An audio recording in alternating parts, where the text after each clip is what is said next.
إن الحمد لله نحمده ونستعينه ونستغفره ونعوذ بالله من شرور أنفسنا وسيئات أعمالنا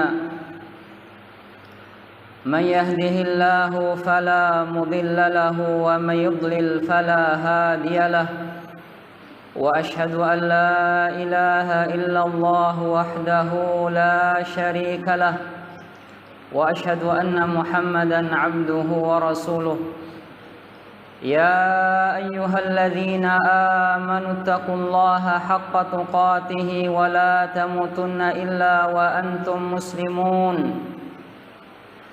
يا أيها الناس اتقوا ربكم الذي خلقكم من نفس واحدة وخلق منها زوجها وبث منهما رجالا كثيرا ونساء واتقوا الله الذي تساءلون به والأرحام إن الله كان عليكم رقيبا يا أيها الذين آمنوا اتقوا الله وقولوا قولا سديدا يصلح لكم أعمالكم ويغفر لكم ذنوبكم ومن يطع الله ورسوله فقد فاز فوزا عظيما أما بعد فإن أصدق الحديث كتاب الله وخير الهدي هدي محمد صلى الله عليه وسلم وشر الأمور محدثاتها فإن كل محدثة بدعة وكل بدعة ضلالة وكل ضلالة في النار أيها الناس عباد الله. Telah datang suatu hadis dari sahabat Abdullah ibnu Abbas sebagaimana di dalam Sahih Muslim. Kata sahabat Ibnu Abbas radhiyallahu taala anhuma, ketika Nabi alaihi salatu wassalam duduk dan di sisi beliau ada malaikat Jibril alaihi salam. Fasami'a naqidan min fawqihi farafa ra'sah. Tiba-tiba Nabi alaihi salatu wassalam mendengar suara dari atas kepala beliau. Maka beliau melihat ke atas. Maka Jibril alaihi salam mengatakan kepada Nabi kita, menjelaskan bahwasanya suara tersebut adalah suara pintu.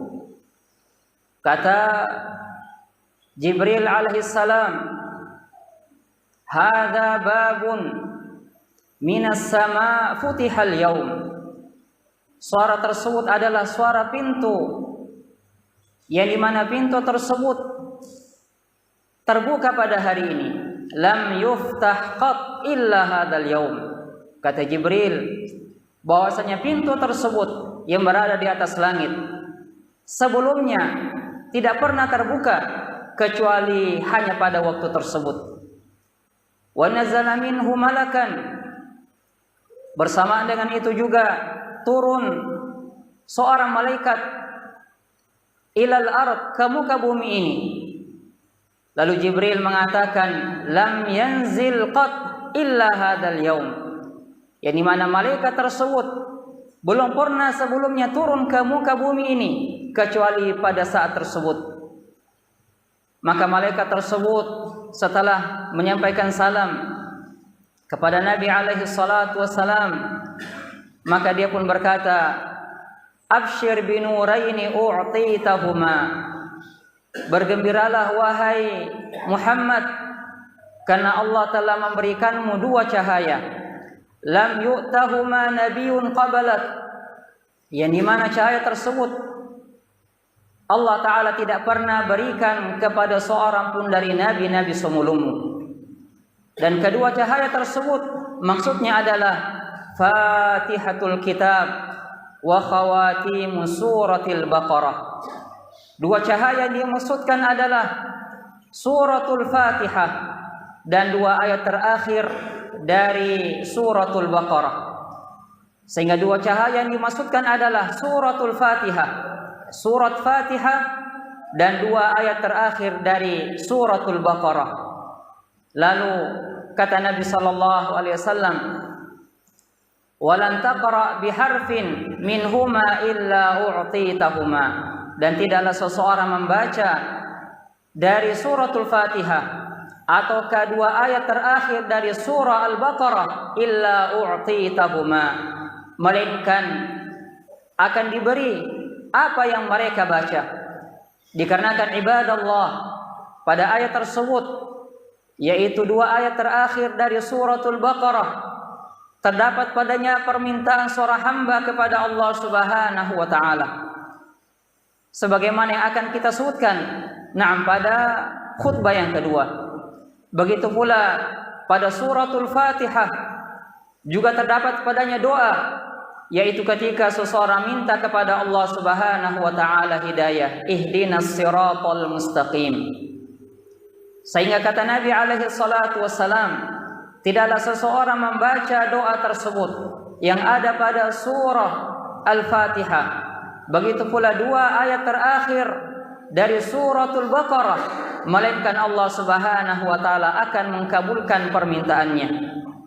Sehingga dari hadis tersebut, ibadallah, Nabi alaihi salatu wassalam menjelaskan kepada kita agungnya dua ayat ini, dua ayat terakhir dari suratul Baqarah. Kalau seseorang meyakini kandungan dari dua ayat tersebut, meyakininya, dia beriman, maka Allah Subhanahu wa taala pasti akan memberikan dia penjagaan dari perkara-perkara yang berbahaya, dari perkara-perkara yang bermudarat. Dalam hadis Abu Mas'ud yang dikeluarkan oleh Bukhari dan Muslim, Nabi sallallahu alaihi wasallam bersabda, "Man qara'a ayataini min akhir suratil Baqarah fi lailatin kafatah." Siapa saja yang membaca dua ayat terakhir dari suratul Baqarah di malam hari, maka kafatahu, kata Nabi alaihi salatu wassalam, dia akan dijaga, dia akan dilindungi dari perkara-perkara yang berbahaya. Sama saja seseorang membaca dua ayat tersebut ketika masuk waktu malam, ataukah dia membacanya sebelum dia tidur, maka dengan membaca kedua ayat tersebut dan benar-benar meyakini, beriman terhadap apa yang Allah Subhanahu wa taala sampaikan pada ayat tersebut, maka Allah Subhanahu wa taala akan menjaga seseorang dari perkara-perkara yang berbahaya. Bahkan syaitan, para jin, mereka tidak akan mendekat kepada hamba-hamba yang membaca ayat tersebut.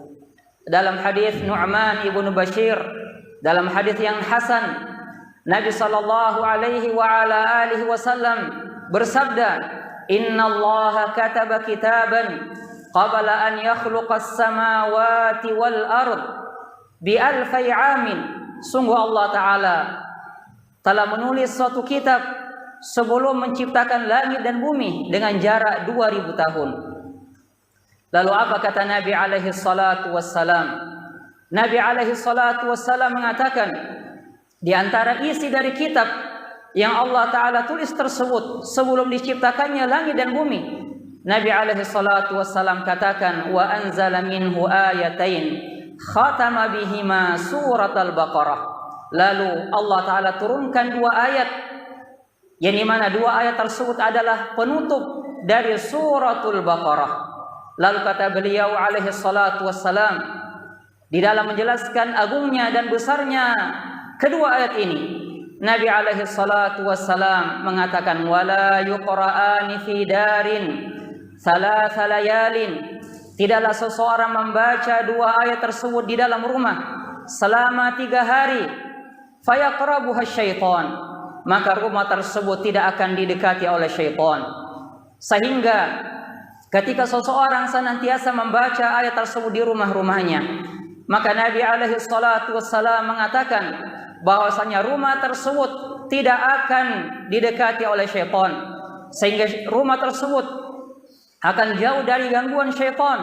Syaitan tidak bisa bermalam di rumah tersebut, tidak bisa masuk di dalam rumah tersebut. Dan ini adalah jaminan dari Nabi alaihi salatu wassalam, menunjukkan bahwasanya dua ayat tersebut adalah dua ayat yang agung dan sangat mulia.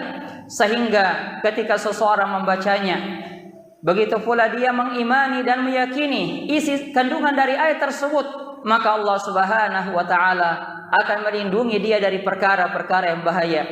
Begitu pula akan melindungi dia dari godaan syaitan dan gangguan-gangguan syaitan. Begitu pula ibadallah, di antara tanda yang menunjukkan bahwasanya dua ayat ini adalah ayat yang sangat mulia, ayat yang sangat agung, yaitu hadis yang dikeluarkan oleh Imam Muslim rahimahullah dari sahabat Abdullah ibn Mas'ud radhiyallahu taala anhu, ketika Nabi alaihi salatu wassalam diangkat oleh Allah Subhanahu wa taala ke langit yang ketujuh untuk mendapatkan syariat salat, yang dimana Allah Subhanahu wa taala tidaklah mensyariatkan ibadah-ibadah yang semisal dengan ibadah salat, yaitu Allah Subhanahu wa taala mengangkat nabinya ke atas langit, lalu setelah itu Allah Subhanahu wa taala memberikan kepada beliau ibadah salat. Kata Abdullah ibn Mas'ud, wa u'tiya Rasulullah sallallahu alaihi wasallam thalathan.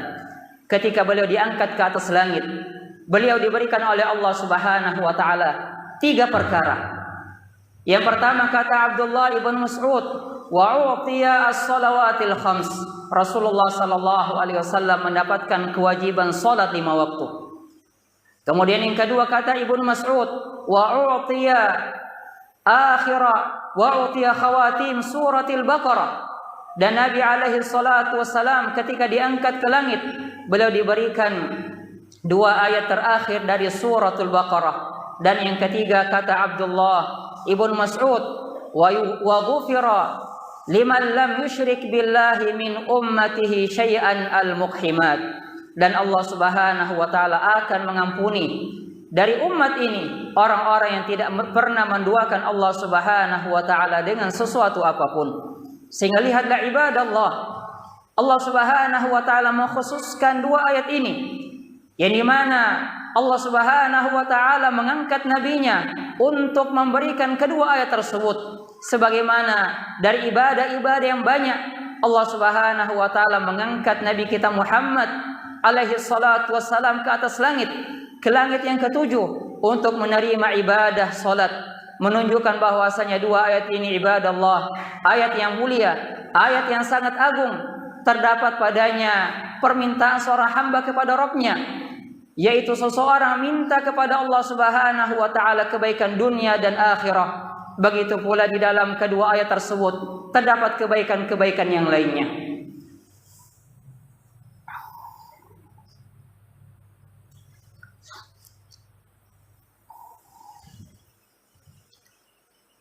Alhamdulillah wa ashhadu an la ilaha illallah wahdahu la syarika lah wa ashhadu anna Muhammadan abduhu wa rasuluh sallallahu alaihi wa ala alihi wa ashabihi wa man tabi'ahum bi ihsanin ila yaumiddin. Amma ba'd. Ibadallah rahimani wa rahimakumullah. Di dalam Sahih Muslim dari sahabat Abu Hurairah radhiyallahu taala anhu, kata Abu Hurairah radhiyallahu taala anhu, ketika turun satu ayat kepada Rasulullah sallallahu alaihi wasallam, yaitu firman Allah Subhanahu wa taala, lillahi ma fis samawati wa ma fil ard. Milik Allah Subhanahu wa taala segala dan seluruh apa yang ada di langit dan yang ada di bumi. Wa in tubdu ma fi anfusikum aw tukhfuhu yuhasibukum bihillah. Lalu kata Allah taala, dan apabila kalian menampakkan sesuatu dari amalan-amalan kalian, ataukah terbetik dalam hati-hati kalian untuk melakukan sesuatu, yuhasibukum bihillah, maka kalian akan diiqab, kalian akan mendapatkan dosa ketika terbetik dalam hati-hati kalian sesuatu dari amalan-amalan dan perbuatan-perbuatan dosa. Fayaghfiru liman yasha wa yu'adzibu man yasha wallahu ala kulli syai'in qadir.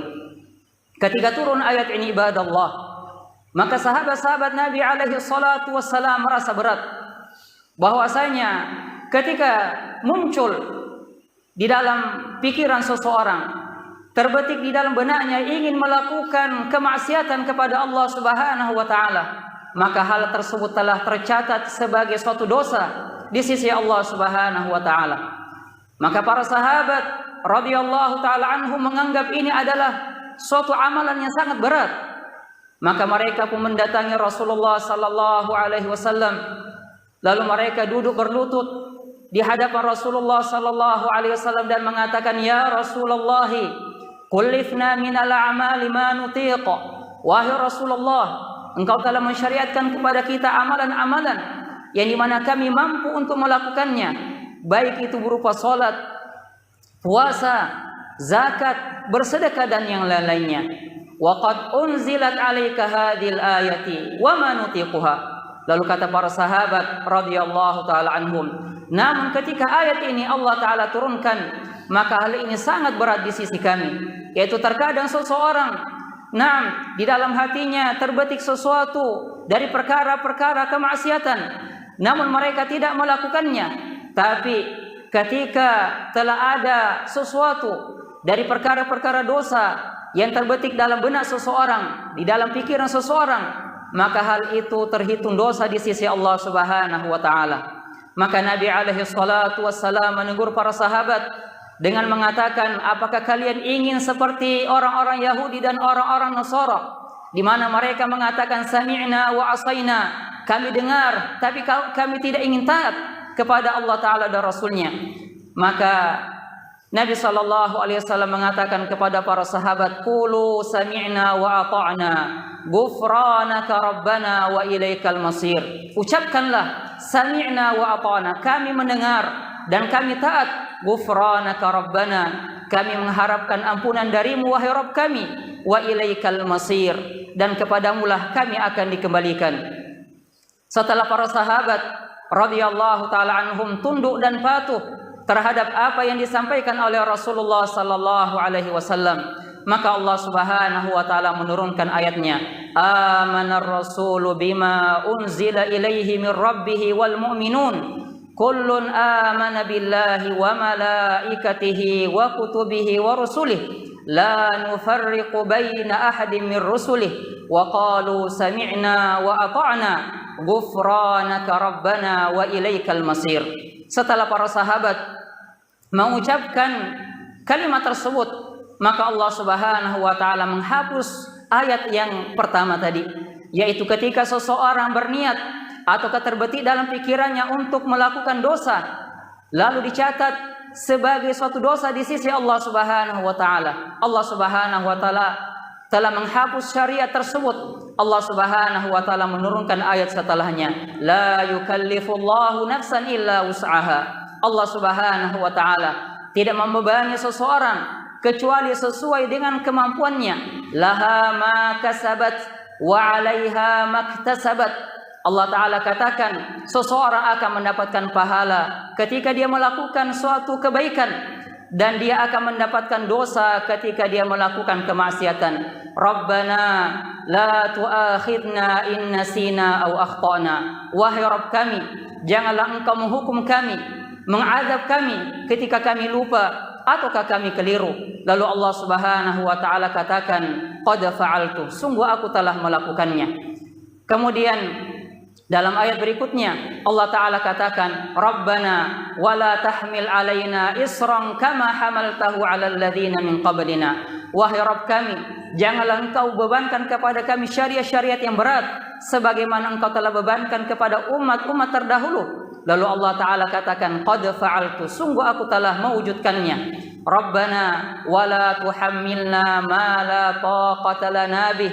Wahai Rabb kami, janganlah Engkau bebankan kepada kami amalan yang kami tidak mampu melakukannya. Lalu Allah taala katakan, qad fa'altu, sungguh aku telah mewujudkannya. Rabbana waghfir lana warhamna anta maulana fansurna 'alal qaumil kafirin. Wahai Rabb kami, maafkanlah kami, ampunilah dosa-dosa kami, rahmatilah kami, dan berikanlah kami pertolongan terhadap orang-orang kafir. Maka Allah Subhanahu wa taala katakan, qad fa'altu, sungguh aku telah melakukannya. Sehingga ibadallah, dua ayat ini, dua ayat terakhir dari suratul Baqarah, dia adalah doa yang telah dikabulkan oleh Allah Subhanahu wa taala kepada hamba-hamba yang beriman, dan diantaranya adalah doa kita kepada Allah Subhanahu wa taala, wansurna 'alal qaumil kafirin, dan berikanlah pertolongan terhadap orang-orang kafir. Dan ini adalah janji Allah Subhanahu wa taala, di mana Allah Subhanahu wa taala pasti akan memberikan i'anah wan nasr. Pasti Allah Ta'ala akan memberikan pertolongan kepada hamba-hamba yang beriman.